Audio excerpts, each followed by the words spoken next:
project. This project entails low-pressure sewers, which Paul and Rob have talked about. There's approximately 24,000 linear feet of sewer that's going to be installed. As the sewer is being installed, we're probably going to open up close to 100 feet of road a day. By the end of each day, there'll be temporary asphalt on the road. So you're going to have some disturbances around your house. We'll make sure that all access and bus vehicles, emergency access vehicles, will all have access up and down the roads while construction is being done. There may be minor detours in areas, but mostly you won't be affected on a long-term basis. We're going to be opening up the roads on short-term segments, working on alternate streets so that everybody isn't impacted at the same time. As part of the project, as Rob and Paul spoke, all of you will be receiving grinder pump units. These pump units will be located right near the right-of-way to give the village easy access to maintain these pump stations. The line from the pump stations to your home is going to be owned and maintained by you guys. We're going to install and reconnect from your cesspools out to the pump station. As part of that work, when we install the pump station unit, we're going to have to go into your electric panel to tie into a breaker. Part of our investigation when we come out next week and over the next couple of weeks is to investigate the capacity of your existing electric panel to make sure you can handle the load of the 1 horsepower pump that will be pumped from these pump stations. These pumps run about 9 minutes a day.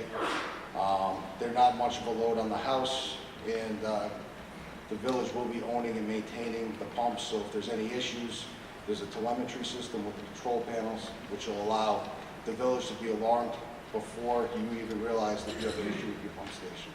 As part of the project, we have to abandon the septic systems. So after all the pump stations connected, started up and maintained, we're going to be going into your backyards, your front yards, and making sure your septic systems are safe and abandoned. We're going to fill them with sand and make sure everything's cleaned out for you guys.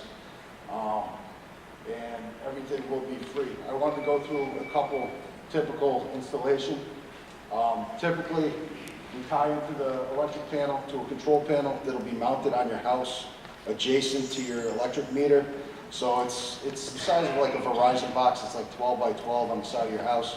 From there, we'll run underground conduits to the pump station, which will be located near the right-of-way. The pump station's equipped with double check valves so that you won't receive any backflow from the low-pressure sewer system to your property. You'll have a curb stop at your property where we can isolate your pump station if we ever needed to do any repairs on it. And the low-pressure sewer main will be done in the roadway. The roads will be restored curb to curb at the end of the project. Some typical installation. So the roadway, as we de-water down here, because the groundwater elevation is extremely high, we're probably, some areas are a foot below grade to 2 inches below grade. We'll run dewatering points. We'll have to get a permit from the DEC to do this.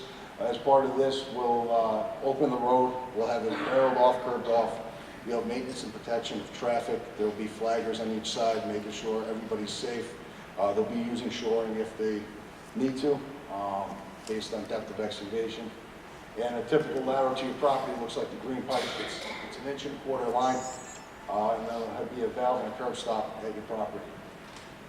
The residential pump station on the left, it's typically 30-inch diameter. It's about 6 to 8 feet deep, depending on how deep we have to go with the lateral connection. If you have a lateral coming out the back of your house, to pitch it around, it's going to be deeper at the property line. And based on topography, it could be changing. That's the size of the panel on the house. It's 12 by 12, nothing too crazy.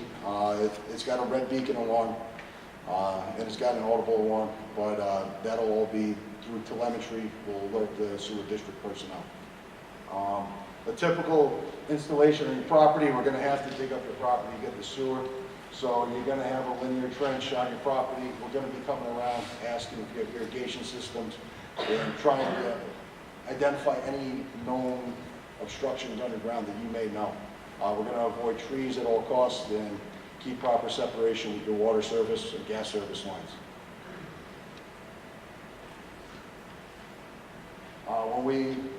Your existing sanitary system, it's either, if they're blocked, they collapse easily. So we'll be removing the top slab and filling them with sand and gravel. And a precast pool is the same way. We'll pull the top slab off, fill it with sand, and then your site will be topsoil seeded, restored back to its normal conditions. So this is a typical property that we did on River Avenue. This is what it looked like before, and this is what it looks like now if you drive down there. The residents did put the plantings around this, so if you look at another property, we went behind the retaining wall, we reset the retaining wall. We have a clean out in the driveway for the sewer line, and basically a 30-inch diameter black cover is what will be on the property. Do you guys have any questions?